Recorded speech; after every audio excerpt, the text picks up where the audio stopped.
आज के इस वीडियो में हम क्लास 10th में जितने ही बच्चों का आज एग्जामिनेशन हुआ था साइंस के एग्ज़ाम का, उन सभी बच्चों के लिए वीडियो रहने वाली है। और इस वीडियो में आपसे को सेट नंबर 2 कराने जा रहा हूँ।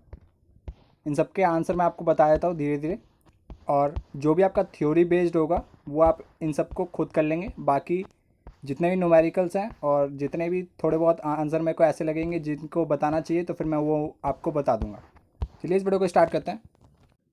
सेक्शन ए से स्टार्ट करते हैं। यहाँ पर आपका फर्स्ट क्वेश्चन था। यहाँ पर इसमें आपको पिकॉक का एनर्जी दे रखी थी 2 जूल। तो फिर यहाँ पर आपको ग्रास का एनर्जी बतानी थी। इसका आपका आंसर आएगा 20,000 जूल।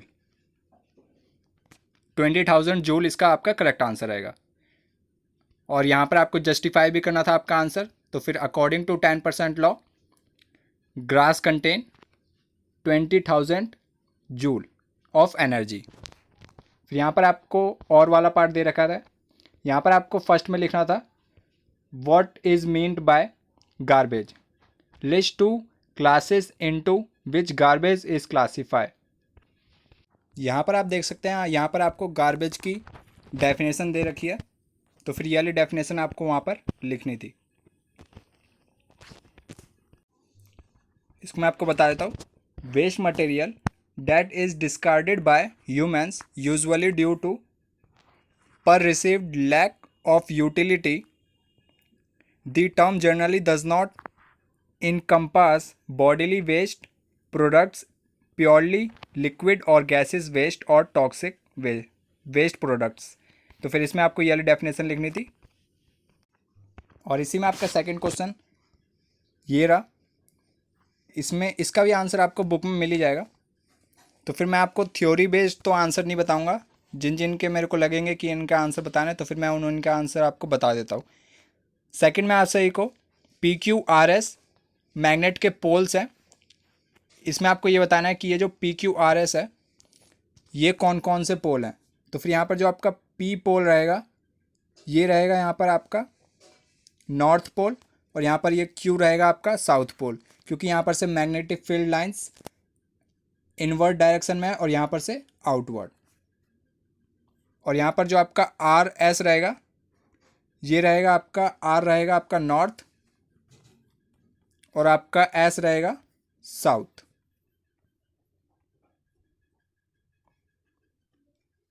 और इसी में आप सभी से सेकंड क्वेश्चन भी ये पूछा गया था। State the inference drawn about the direction of magnetic field lines on the basis of this diagrams. तो फिर ये भी थ्योरी बेस्ड है, ये मैं आपको आंसर नहीं बताऊंगा। इसमें आपको नेक्स्ट वाला पार्ट दे रखा है when is the force experienced by a current carrying straight conductor placed in a uniform magnetic field, maximum और minimum। इसमें भी आपको लिखना था। तो फिर इसका भी आंसर मैं आपको नहीं बताऊंगा। नेक्स्ट क्वेश्चन की तरफ चलते हैं। नेक्स्ट क्वेश्चन में आप सभी से पूछा गया था कि रिप्रोडक्टिव पार्ट्स ऑफ एंजियोस्पर्म। तो फिर इसका आपका आंसर हो जाएगा पोलन ग्रेन्स और ovule. Where are these parts located. तो फिर ये कहाँ पर है, ये है आपका फ्लावर में। नेक्स्ट क्वेश्चन में आपसे को प्यूबर्टी की डेफिनेशन लिखनी थी और mention any 2 changes that are common to both boys and girls. तो फिर इसकी भी आप डेफिनेशन खुद लिख लेंगे। फोर्थ में आपसे को name the reproductive and non reproductive parts of bread mould Rhizopus. Next question में आपसे को क्वेश्चन नंबर 4 में आप सभी को ये बताना था कि रिप्रोडक्टिव और नॉन रिप्रोडक्टिव पार्ट्स बताने थे राइजोपस के। तो फिर इसका आपका आंसर हो जाएगा रिप्रोडक्टिव पार्ट होता है इसका स्पोरेंजियम, और नॉन रिप्रोडक्टिव पार्ट होता है हाइपाई HYPEA।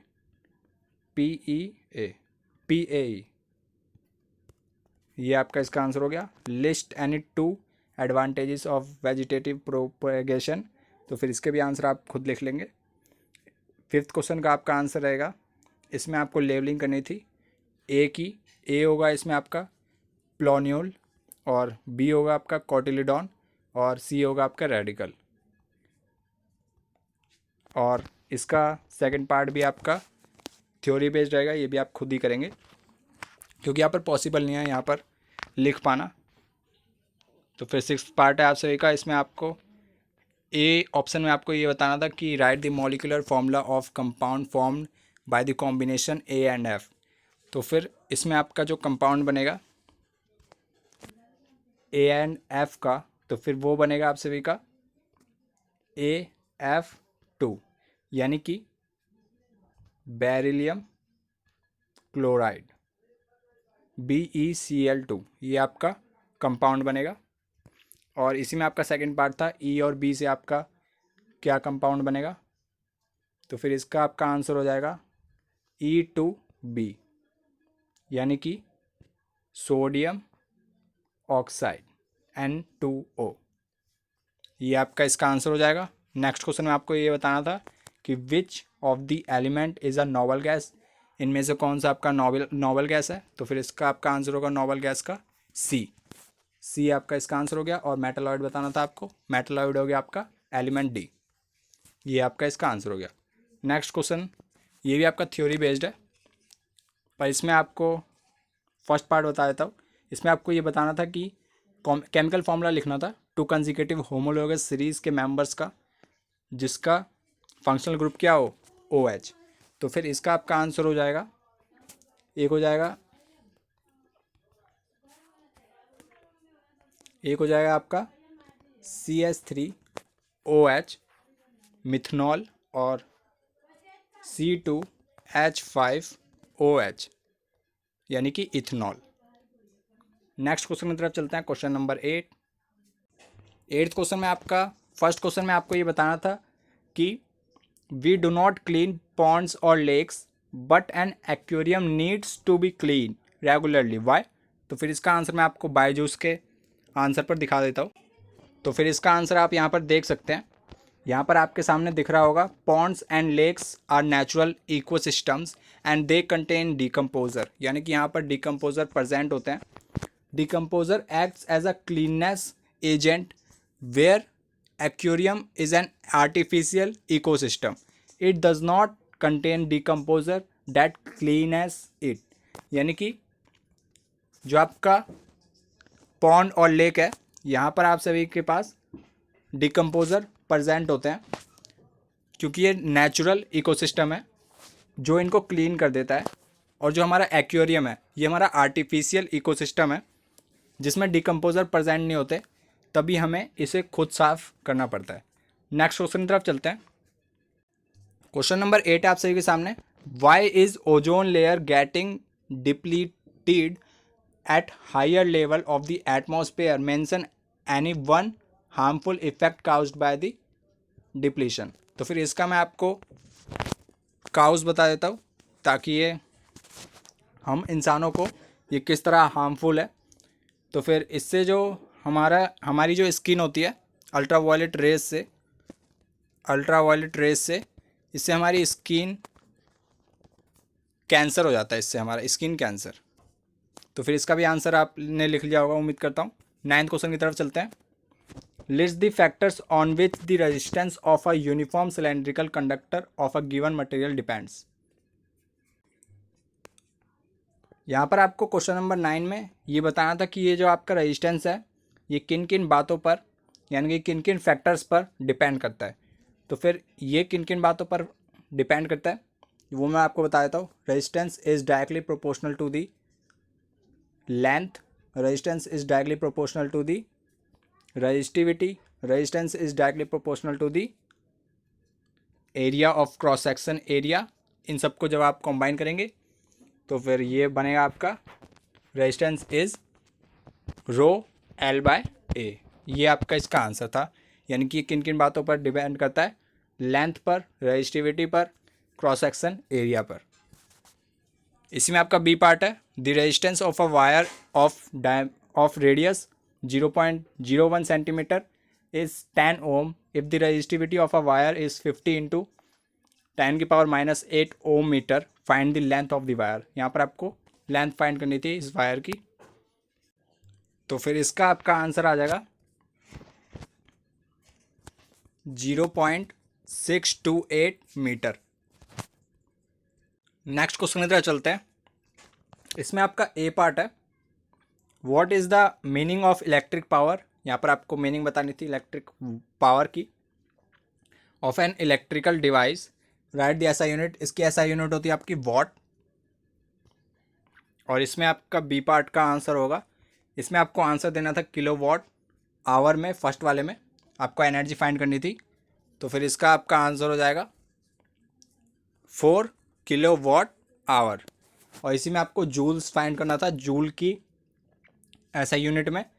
तो फिर इसका आपका आंसर हो जाएगा 144,123 और 20। ये आपका इसका आंसर होगा। ये आपकी जूल की यूनिट 144 इंटू 10⁵। नेक्स्ट क्वेश्चन है 10th क्वेश्चन में आपको टोटल रेजिस्टेंस फाइंड करना था। तो फिर इसमें आपका टोटल रेजिस्टेंस आएगा, टोटल रेजिस्टेंस आ जाएगा आपका यहाँ पर से, इन दोनों को कंबाइन करेंगे, ये दोनों आपके सीरीज़ कनेक्शन है। तो फिर ये आ जाएगा आपका 60 ओम, और नीचे वाला आपका पैरेलल कनेक्शन है, ये है आपका 30 ओम। इन दोनों को जब आप सॉल्व करेंगे ये आ जाएगा आपका 20 ओम। तो फिर आपका टोटल रेजिस्टेंस आ गया 20 ओम। और यहाँ पर आपको करंट फाइंड करना था, तो फिर करंट आ गया है यहाँ पर ऐसे, आपका करंट आएगा आपका total resistance, sorry volt upon current, volt upon resistance is equal to में, ये हमारा करंट का फॉर्मूला होता है।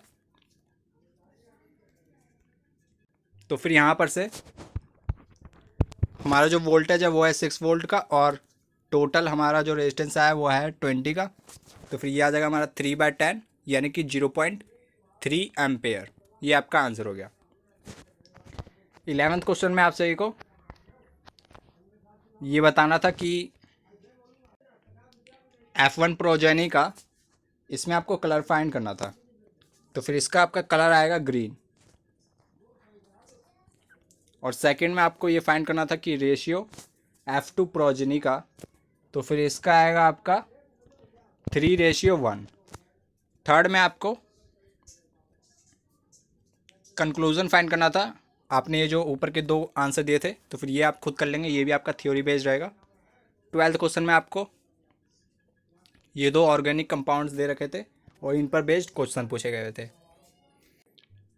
फर्स्ट क्वेश्चन इसमें पूछा गया था हमारा, name the functional group present in this compounds. तो फिर फर्स्ट वाले में आपका आंसर हो जाएगा,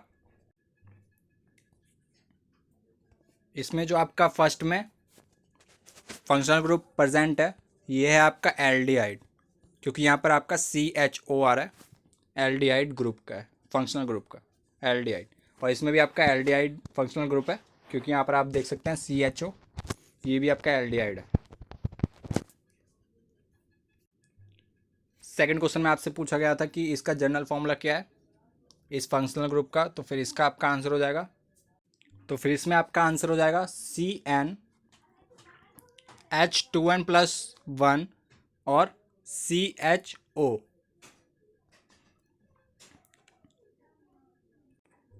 और इसमें जो आपका थर्ड वाला पार्ट है ये आपका थ्योरी बेस्ड रहेगा, ये आप अपने आप से करेंगे।